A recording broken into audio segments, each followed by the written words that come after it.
Write the world-changing book that will help grow your personal brand and your business as it makes the world a better place. Welcome to the Author's Corner, hosted by Robin Colucci. Every episode, we bring you some of the most successful authors, as well as other industry experts, to share some inspiration, motivation, tactical strategy, and fun. We'll also talk about the challenges and trends in the publishing industry. Don't get stuck in the idea phase. Join the Author's Corner today. Start writing the book you've dreamed about.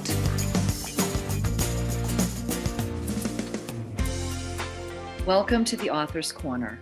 I'm your host, Robin Colucci, and today I have with me the amazing Patty Block. Patty founded the Block Group in 2006 to empower women business owners who are experts in their fields. As their trusted advisor, she brings a unique perspective, having experienced and solved many of the same complex issues that women face as leaders, moms, daughters, and sisters. Patty tells me that 62% of women business owners rely on their businesses for their primary income. Yet 88% of those businesses generate less than $100,000 in annual revenue. Now, having seen the same struggles time and again, Patty decided to address this issue by teaching women how to shift their mindset and build their confidence to generate more revenue with less stress by reimagining pricing and selling. Patty is a firm believer that when women earn more, everyone benefits: their staff, their families, and their community. Clients of Patty's often refer to her as their business therapist and secret weapon. And by establishing long-term relationships and serving as a strategic sounding board for her clients, they experience direct benefits to create real and lasting change, turning roadblocks into building blocks. And I've invited Patty to talk with us today, specifically about this hurdle that so many women business owners face around being able to generate substantial income to support themselves, and often to support themselves and their families. And as somebody who, I personally was a single mom who received very little support and was raising my two children and depending on my business for my primary income. And I remember those early years being very lean and challenging. I can remember one time in the grocery store with my kids, and I was calculating in my mind what I was spending as I put stuff in the cart, because I couldn't go over $80 or else I would, pretty much wipe out my checking account, right? And so I understand how hard it can be. And the big shift for me occurred also when I reimagined my pricing and when I reimagined sales. That is when I went from, just barely eking out $40,000 gross a year in my business to getting into the multiple six figures. And so I have a special connection to the importance of making this shift. And it is my deep hope and desire that some of our listeners, especially our moms, will get some great nuggets. If there's listeners out there and you're struggling at all with growing your business and getting that substantial income that allows you to live the life that you want, I really hope that this episode will be of great use to you. So enjoy. So Patty, welcome to the Author's Corner. Thank you. I'm glad to be here. I'm so excited to have you. As you know, we've talked about the topic we're going to cover today a little bit on the side, and I just think it's such an important topic, and clearly not something that's written about or talked about a whole lot, which is this wage gap for women who are self-employed, for women business owners. We hear about it so much in the corporate world, and smashing the glass ceiling. But this is so interesting to me because it seems more like a self-imposed ceiling.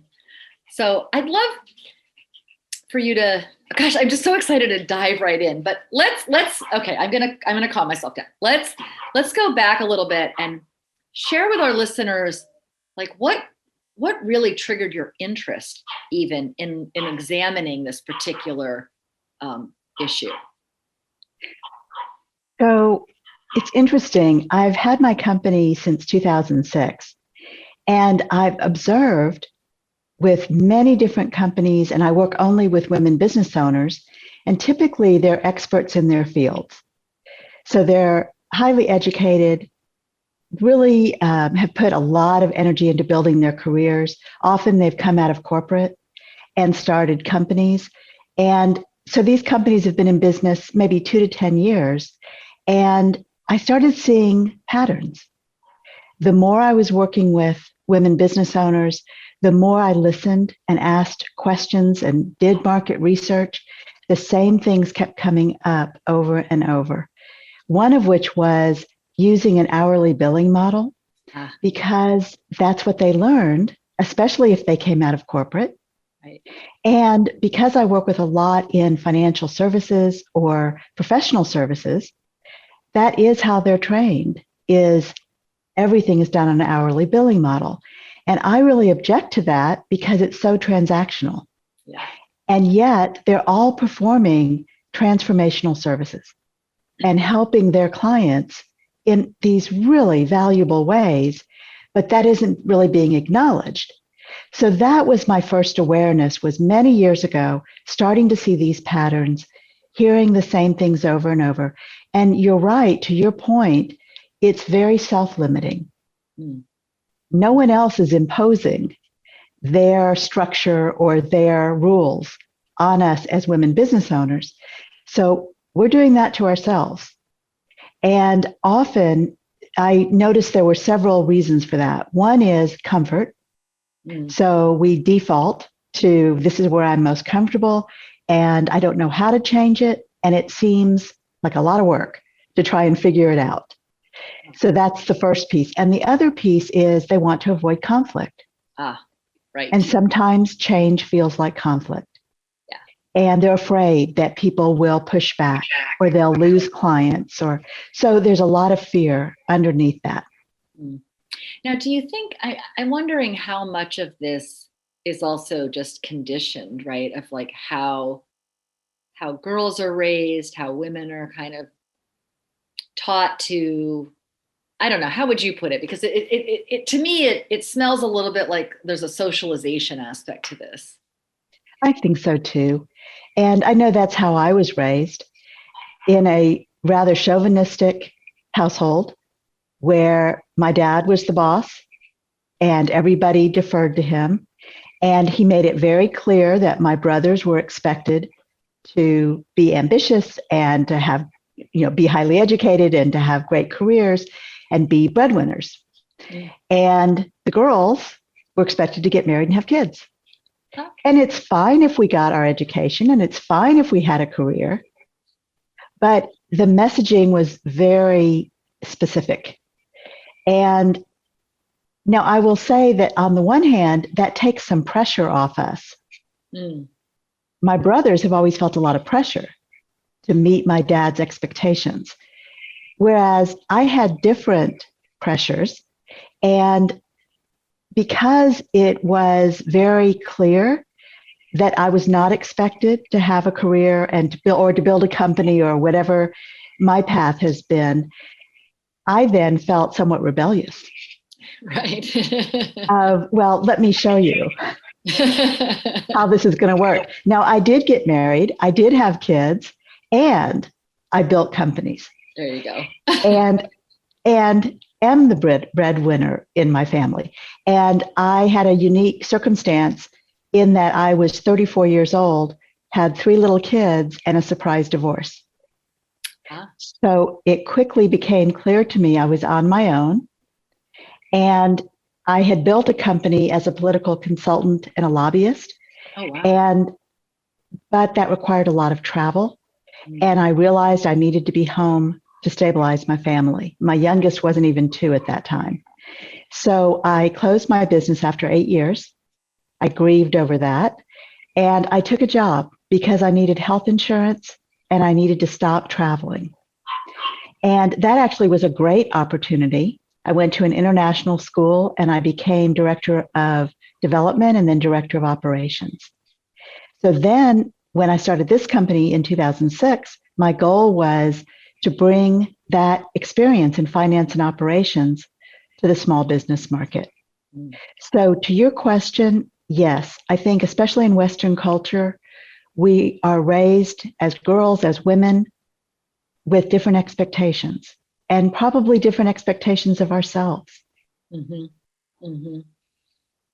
Yeah, I was I have to share, two things occurred to me when I was listening to you. One was when you were talking about your rebellious desire to start your own business. Was, I don't remember who said it, but this quote that I love, which is, "Well-behaved women rarely make history."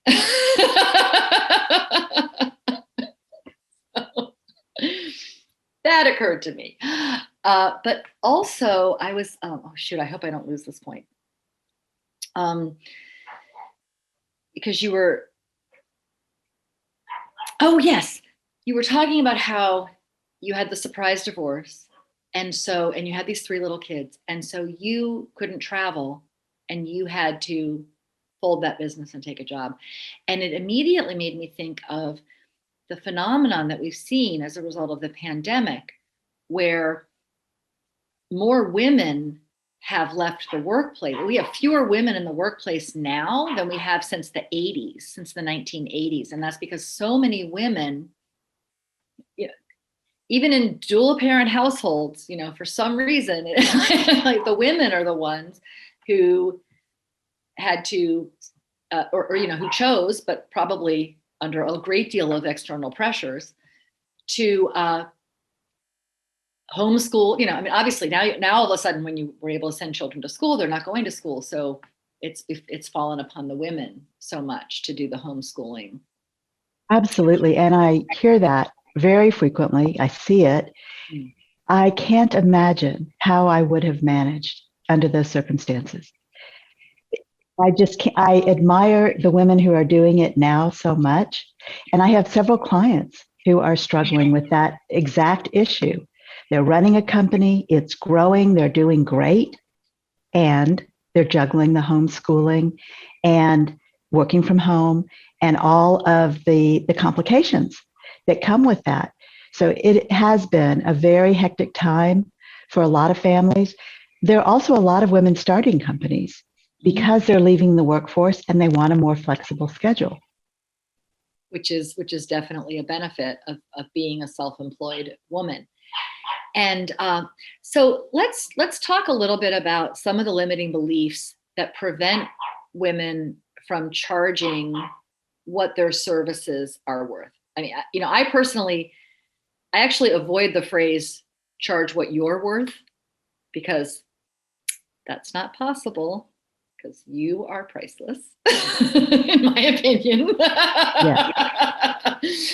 But charging what the service is worth, and what you were alluding to, this transformational value, right? Not trading dollars for hours. But before we get into the solution, which I definitely want to make sure we get to today, what are some of the key limiting beliefs that you see come up for women when you're talking with them about their rates and their rate structures? I know you touched on a few, but can you just give us a little bit more insight into, what is the story that they're telling themselves in their minds, and what are the specific things they're afraid are going to happen? Sure. They actually start to command what they deserve. Right. So first, to speak to your point about what you're worth, I never use that term for exactly the reason you mentioned, because then it conflates your self-esteem and what you're charging. Mm. And to me, that is definitely, it's not only self-limiting, it's self-deprecating. Mm. And I'm based in Houston, Texas, and we have a saying here in Texas, it's not bragging if it's true. Oh, that's the perfect, that should be Texas's state motto, actually. Exactly. Exactly. So because of that, that's one of the limiting beliefs is that we as women, we think we're bragging and it feels terrible. Mm. And we feel embarrassed and self-conscious. So that's one of the biggest issues is we think we're bragging or we sound arrogant or we don't want to talk about ourselves. So when we're talking about, when we're actually explaining the value that's present, we feel, you're saying women tend to feel like they're bragging versus showing the client the opportunity. Women, a lot of women you're working with are hearing that as like, Correct. I'm just having an ego fest, which is totally. Yes, there's that. But also, I had one person ask me, am I putting a price on my head? Is that really what I'm doing by focusing on my increasing or improving my pricing? And I said, no, it isn't. For the same reason, we don't talk about what you're worth because it's not about you as a person and it's not about your self-esteem. It's about building value in the mind of your ideal buyer. That is a very, very different concept than charging, quote, what you're worth. And so those self-limiting beliefs start with, if I'm talking about myself or my education, or I have a client who has a Harvard MBA and she doesn't talk about it because it feels like bragging. Oh, okay. Mm-hmm. Right? So that's what happens is we talk about our team, we talk about our service, we talk about how we can help this person who's come to us, but we don't talk about ourselves and we don't talk about our accomplishments, how we helped other clients, what kind of results we get, because it feels like bragging. So that's one of the biggest issues. But the other is fear. And that is they're afraid, well, there's a false belief that they are charging, quote, what the market will bear. And what I help them understand is there's no such thing. Right. It's kind of like charging what you're worth. There's no such thing. Right. And yet we keep worrying about these concepts, and they're not real. So it's like that big scary monster under your bed at night. It's not real, but you still feel scared. And that's what's happening here too. So because there's fear under that, they don't want to deal with changing their price. So when I did my market research to find out what issues were the biggest challenges for women business owners, pricing never came up. Oh. No one ever answered with pricing. So interesting. So say more about that. That's very interesting. What were the problems that they were aware of? What they talked about were problems with managing their staff or hiring or finding the right people. That was always a top concern. And the other top concern was juggling. The number of things and the competing priorities that we have to deal with as women business owners, especially family, and not just children, but parents. Right. Right? And often we are the sandwich generation and we're helping our parents. I know I am. And I have 3 young adult kids and I'm always helping them as well. And so there are all kinds of things that we have to prioritize. And in addition to that, our businesses, all the companies I work with, their businesses are growing. And so they have those challenges of finding the right people, hiring, managing, dealing with technology. They don't have time to research and figure out the right CRM and migrate their data, right? So I help them do that research and make those decisions and migrate their data and all of the operational pieces to managing their business. So that was the other big challenge was I'm juggling a million things and I'm feeling burned out or I feel like my company's running me. Right. And I'm not sure how to solve that dilemma. So those were the things that were top of mind when I did the market research. And I'm sorry, go on. But I just want, I got, because I remember something from a previous conversation we had that I think one of the questions you asked them, and correct me if I'm wrong, was like, if you got an infusion of cash, like $100,000 or something like that into your business, how would you spend that, or how would you utilize that? exactly. Right? Can you share Exactly. with our listeners a little bit? Because I thought this was fascinating. Yes. So I did ask that question. And the funny thing is, when I originally drafted the question, it was if you had an extra $250,000. Okay, I way undershot that. Okay. No, actually, I changed it, Robin, Oh, because I asked one or two people that question and they couldn't answer it because that was such an immense amount of money in their mind that they thought that wasn't possible. wow. So they couldn't answer the question. So I changed it to 100,000. Then the answers that I got were I would give all my staff a raise. I would hire 2 more people. I would have an annual retreat for my staff. And they started listing all these things of how they would support others. And then I would ask them, do you pay yourself last at the end of the month, or do you pay yourself first? And universally, women pay ourselves last. We pay everyone else first, all our vendors, all our staff. We make sure everything's taken care of. And then if there's anything left over, we pay ourselves. So that's the first piece of that. And the second piece is I asked if they would give themselves a raise. And they said no. I would hire more people. And one of the other patterns that I've seen over the years is as women, we often think we're understaffed. And when I go in and look at the productivity and who's actually doing what inside the company, I think they're overstaffed. And I'm wondering what certain people are doing all day. Huh. So it's that comfort of, as women, we often like to have a community. We like to have people around us. And of course, we want to delegate the work because we can't handle everything. Yeah. So when I asked the question of if you had an extra $100,000, what would you do with it? It was clear that the responses were, I would support others. Yes. And helping them shift their thinking is such an important mission for me because it is so limiting.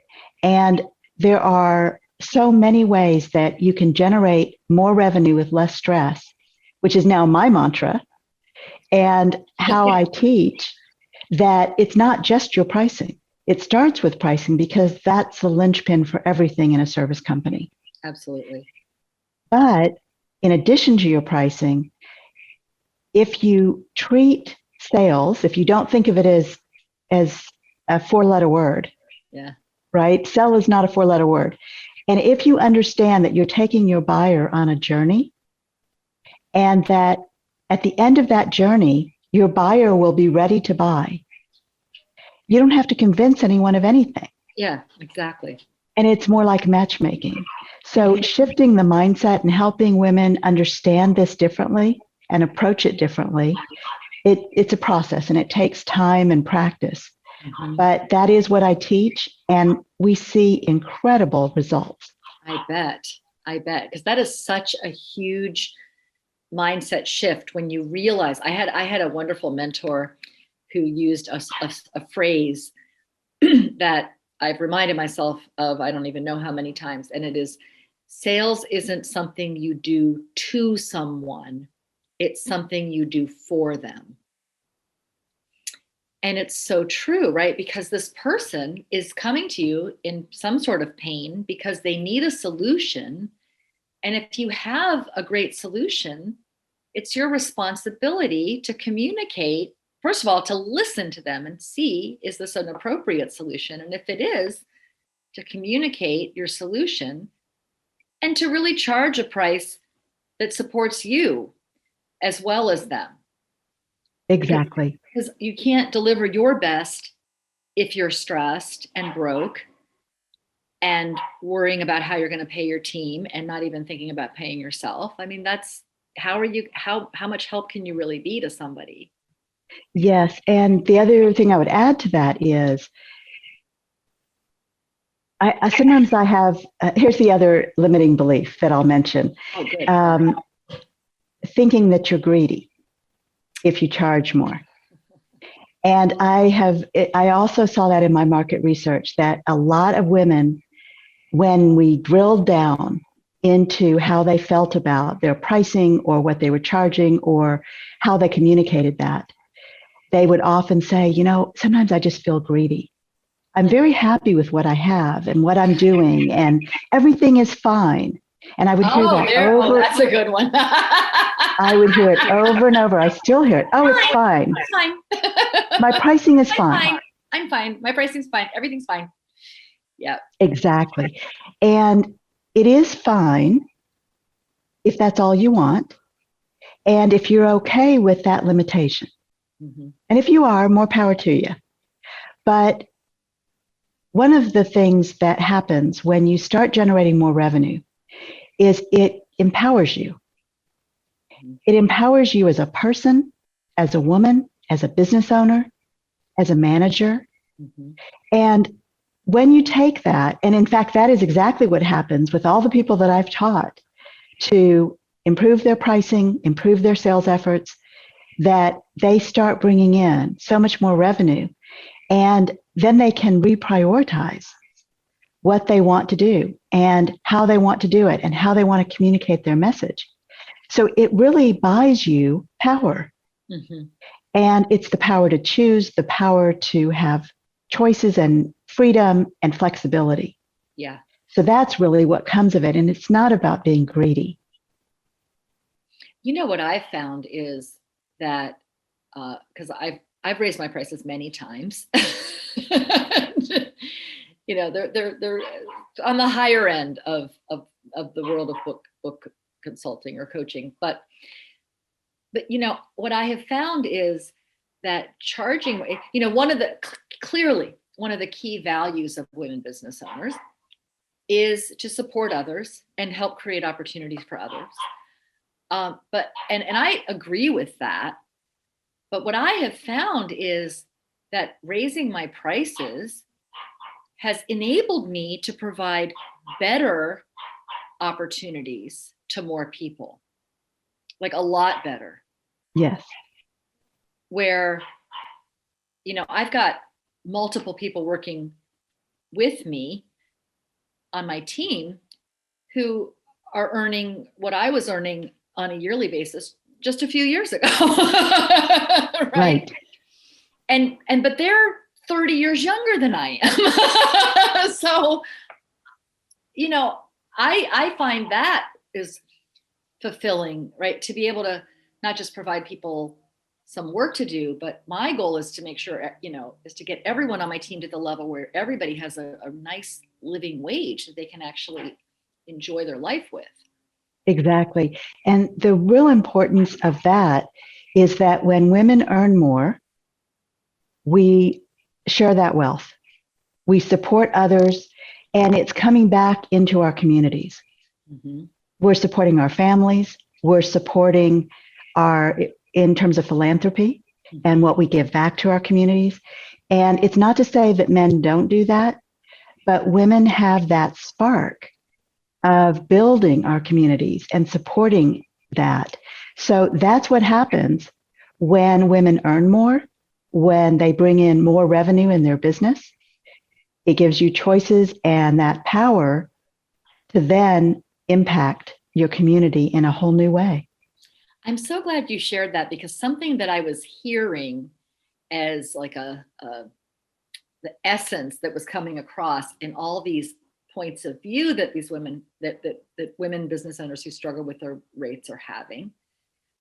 And I kept thinking that, this is the mother, right? This is what the mother does, right? Like, oh, there's not enough food for all of us, so I'm going to let my children eat first, and then I'll eat what's left, and it's even appropriate for a mother, right? But it's that energy, it's that desire to take care of, that's a beautiful part of feminine energy. But there is this point, right, where these people aren't actually your children. Yes, when I was growing up, there was kind of a standard thing in my household that mom always ate the broken cookies. Everybody else got the whole cookie. Oh my God. And mom would eat the ones that were broken. And that philosophy ties into what you're saying. If there's not enough food, then mom makes sure that all her kids are fed first. And actually, and probably her husband too. Yes. You know, if we really look at the traditional model, right? Dad gets the big pork chop or the big piece of chicken, right? Right. So some of this is about taking back your power, about feeling empowered, not feeling afraid anymore. And what women are often afraid of, even if they feel brave enough and ready to change their pricing and their sales efforts, it's the communication piece. It's how do I talk about this? How do I communicate it in a way that doesn't sound like I'm bragging, that doesn't feel like I'm greedy, that doesn't scare people off because my prices are, quote, too high.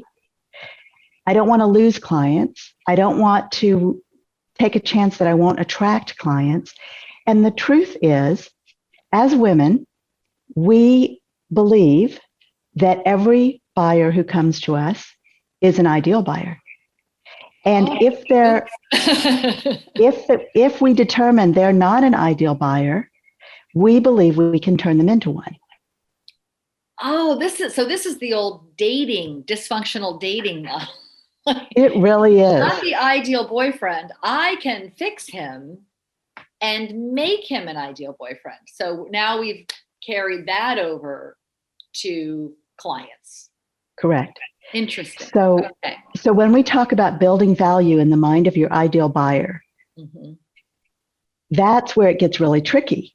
Because if you believe everyone who comes to you is an ideal buyer, and you are struggling to help them understand the value that you bring, the real value, then you're working on a false premise, because they're not an ideal buyer. No, if they can't see the value, they're definitely not. Right. But there are lots of reasons they might not be an ideal buyer. Yeah. And you have to be able to look at that very honestly. So I teach a process that helps you look at that whole process very honestly. And in addition, how you then communicate. Yeah. And how you answer questions that may catch you off guard or make you feel uncomfortable. So there's a whole piece where communication is keeping women stuck because, instead of communicating, they're staying quiet. Yeah. And just even back to the ideal buyer thing, I think that even just energetically, like if you're going into every conversation thinking, this is going to be the great client, and you haven't actually talked to them, you're going to convey a more desperate, needy energy versus, going into the conversation with more like a curiosity, right? Like, oh, how can I help this person get to another place of clarity? Yes. And if the clarity is, you should hire me, cool. If the clarity is, you should not hire me, also cool, right? Because the goal isn't to get the client. And I found for me, making that distinction really took a lot of those fears that you're talking about just off the table, because then it wasn't just about like, I have to get this person. It was like, well, is this somebody I can help that I want to help? And if so, then I offer them something. If not, I don't. But I try to find something else for them to try, But yes, I think it is like that non-attachment. It's like, it seems like there's what I'm getting from what you're sharing is that there's a strong sense of the attachment to an outcome. Definitely. Well, first there's hope. So we hope that this turns into a client. And then there's that idea of if they're not ideal, I can turn them into an ideal. So then it becomes not only hope in them, but hope in ourselves. And then it becomes, I want the revenue. This would be a great client. I know I can do the work. I know I can deliver, and I want the revenue. So those three things conspire to create situations where we wish we could fire a client. Right. Yeah, you're like, oh, there's not enough money in the world for me to sign this person up again. So, and especially, Robin, if you haven't fixed your pricing first, now you're essentially giving away your services. Right. Exactly. And it's costing you so much energetically that you can't even put a number on that. Exactly. Yeah. So how do you, well, I mean, without giving all your secrets away, because I know, but I mean, I'm just curious I love this, you're saying that there's these different layers of hope and then the revenue. So, because this has got to be plugged into the same thing that has them probably want to avoid sales conversations. And so it's like a vicious cycle, right? Because if you don't have enough conversations, then you do need to close every sale, right? Or you can't pay your team, apparently. Yes, correct. Right? Yeah. So, I mean, not even without getting into too much of the how, but like, how do you, and what is the different way of thinking about it that you advise women to view it? I would imagine there's some element of just even a different perspective. Yes. So it's several different pieces. One is really understanding your relationship with money. So that's the thing we start with. I have a program called Value Driven Pricing. We start with your relationship with money. And we then drill down into what is your current mindset and what do you want it to be? And then how do you change it? And I give tools and strategies for how you can actually shift your mindset. So it's one thing to hear what I'm saying and think, well, that really makes sense. Or, oh my God, I'm doing that, right? That's me, right? Exactly. So it's one thing to hear that. It's another thing to figure out how to change it. And that means changing not only the way you're thinking, but your habits. Absolutely. And getting outside your comfort zone to be brave enough to take these steps. And that's really how I view the people that I work with is my clients are very brave and they're ready and they're willing to learn new things and try new things. So that's the first piece of it is your relationship with money and your mindset. And then we start looking at, again, this very different way of looking at who is your ideal buyer?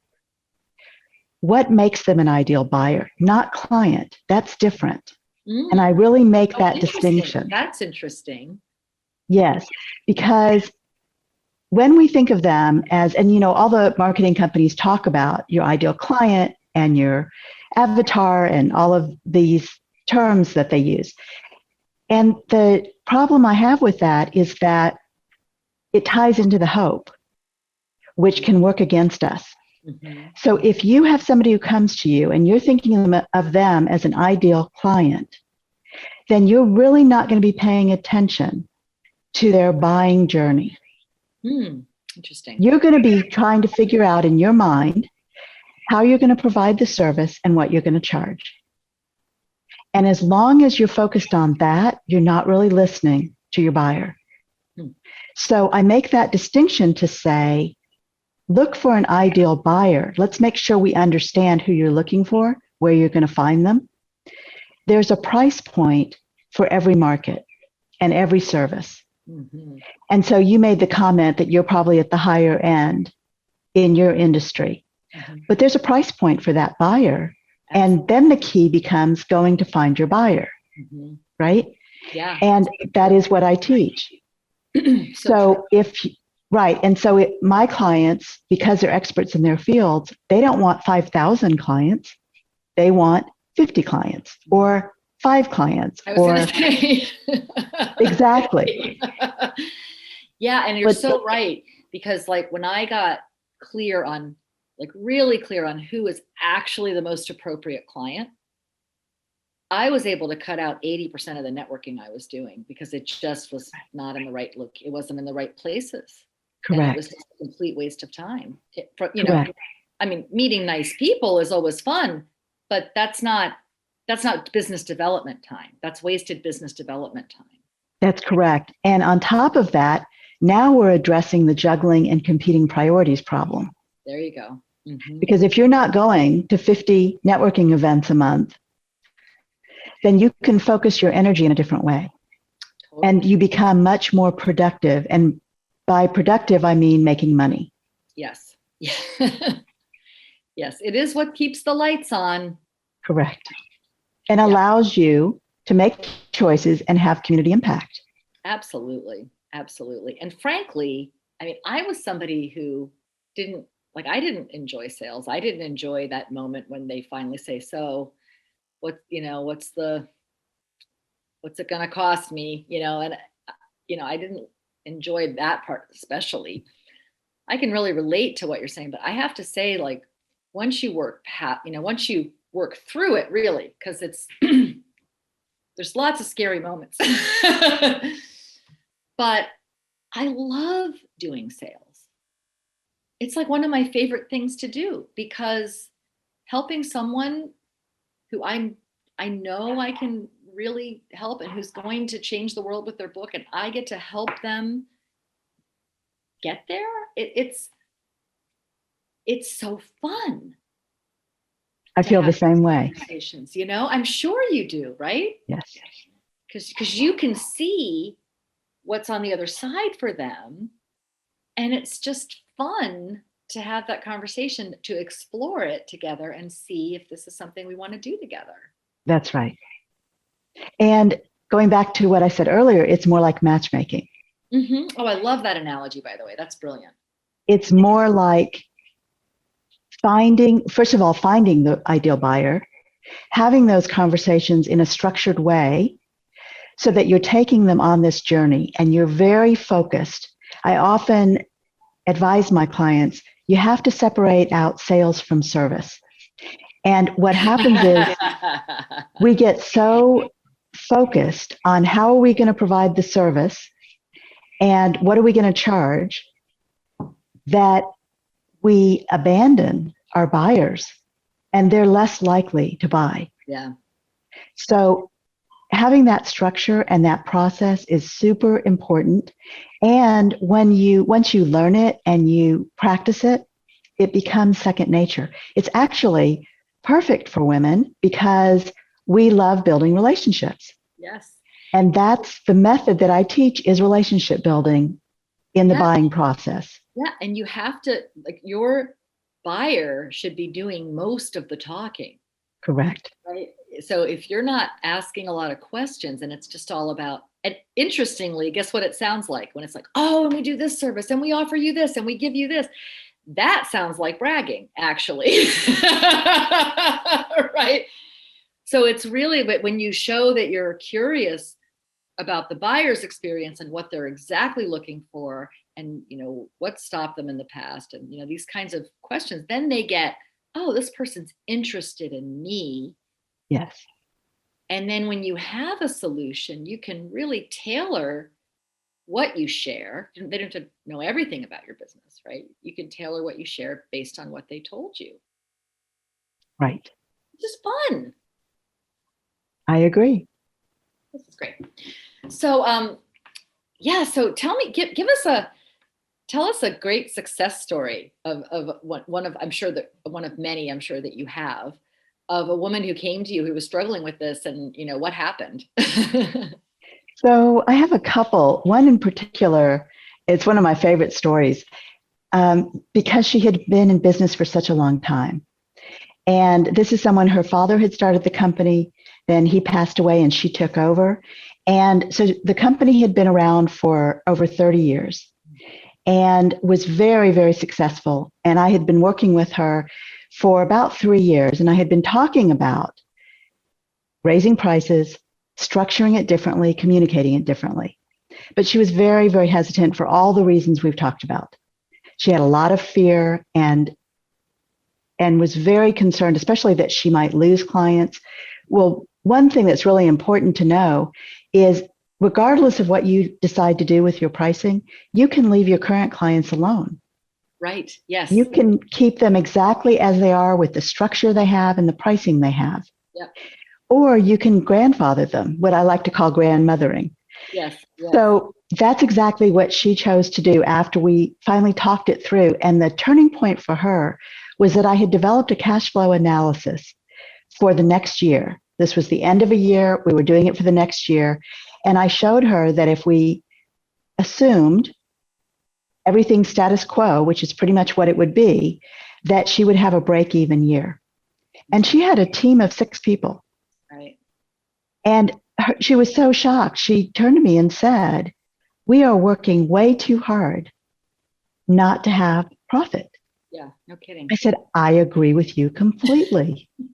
And the simplest, quickest, most seamless way is to change your pricing. Mm-hmm. So we worked through that. We built her pricing model. She decided to grandmother her current clients and give them 6 months notice, at which point the increase would go into place. And she not only lost no clients, her sales skyrocketed partially because she was communicating so much better and focusing on her ideal buyer. Right.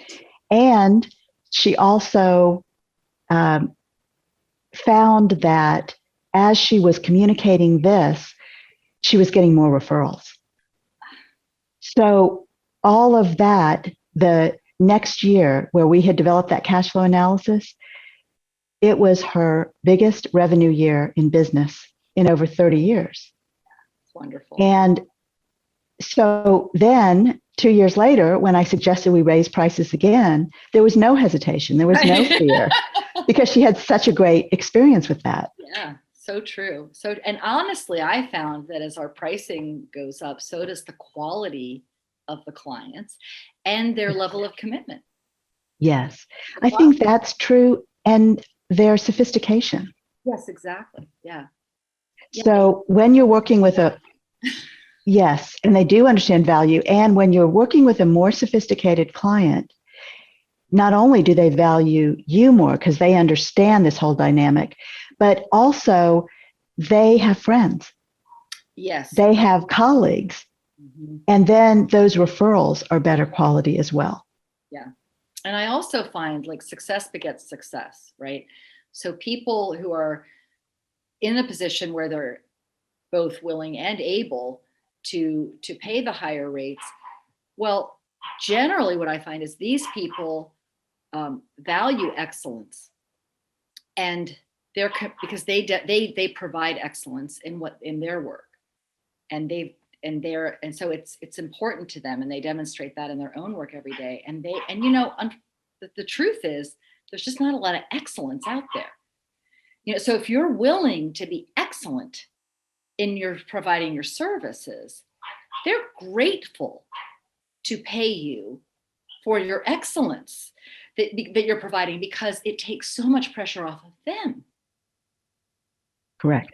Because they don't have to be behind you with the broom cleaning up your half-assed job. That's right. There's that. And you're also, yes, and you're also saving them so much time and energy. Right. So, and that's true when my clients change their pricing or we streamline their operations or whatever we're working on, that they really don't want to take the time, energy, and frustration of figuring it out themselves. Mm-hmm. So I can streamline that for them and teach them how to do it. And that's the second story I wanted to share, that one of the business owners in my pilot program for value-driven pricing had a really interesting scenario. And she owns a PR company that has been in business about 10 years. It's very successful. She's got a team of people. And the challenge for her has really been identifying the red flags when it's not an ideal buyer. Mm. Again, that hope that I can turn this person into an ideal buyer. And so she realize that she had clients that weren't working well together. Mm-hmm. And she had underpriced her services because often we undervalue ourselves and we underprice. So because of that, she wasn't being profitable with those companies. Mm-hmm. And when we worked on her first proposal as she was taking the program, it was really interesting because although she had that fear, all the fears we've talked about, she was willing to talk about that.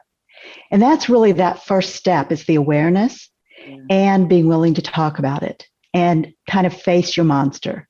Mm-hmm. Once she had done that, she was pricing a proposal for someone who had contacted her and wanted the work done in an extremely short period of time. And the way I teach them to build their pricing model and to scope the work is that you add in for urgency, for special requests, for things that you know the buyer values because they've told you it's important to them. And that means you can charge more for that because they value it so much. Absolutely. And that's a really good example of what I mean by building value in the mind of your ideal buyer.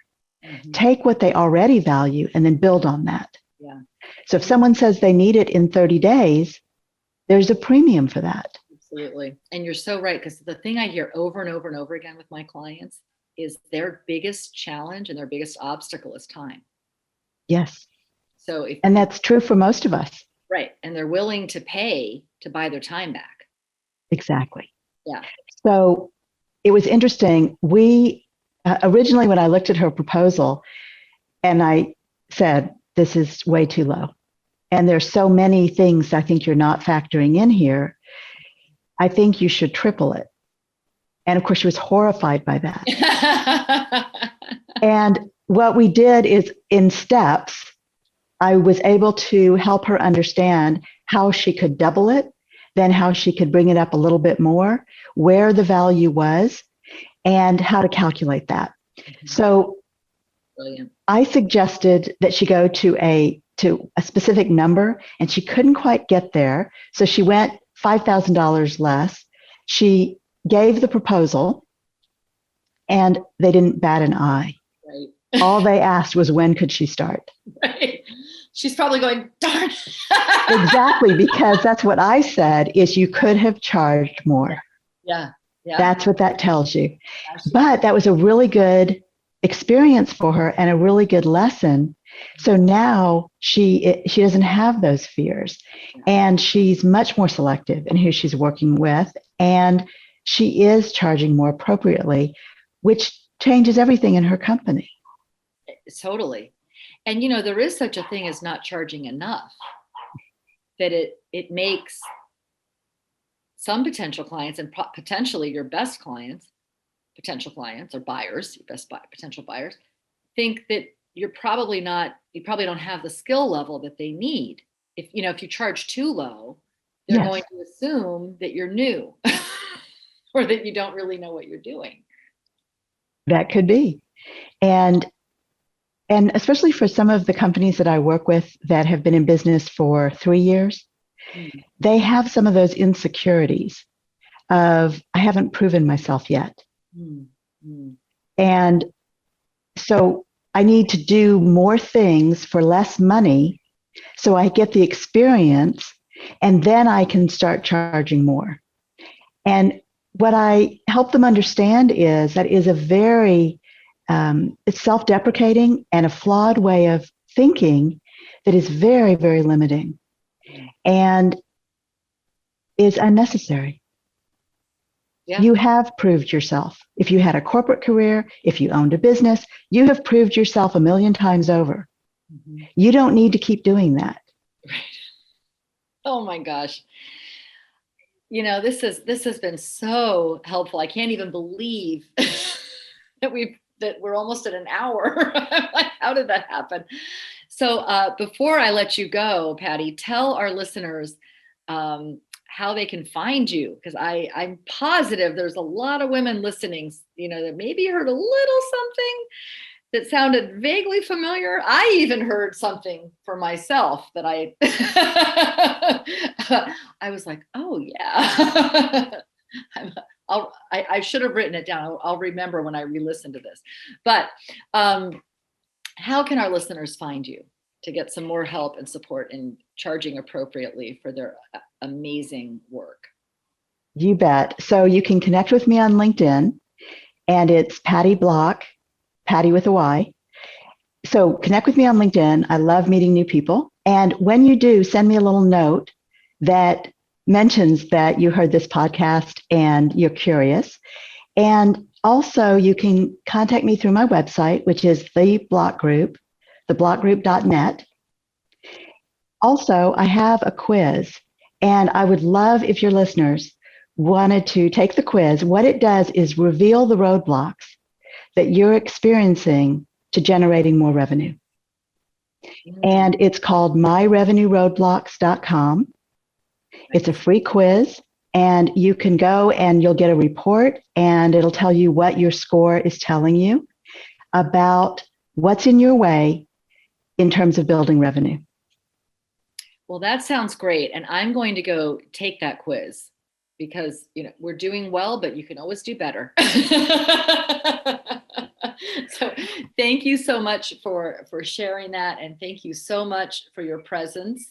And also for our listeners to know, those links that Patty shared with us will also be on the podcast episode, on the blog for our podcast at theauthorscorner.com. So be sure, if you didn't get a chance to write it down, you can just go there and you'll be able to find the links there. So that's Patty, great. Thank you so much. This has been great. Thank you so much for being here with us today.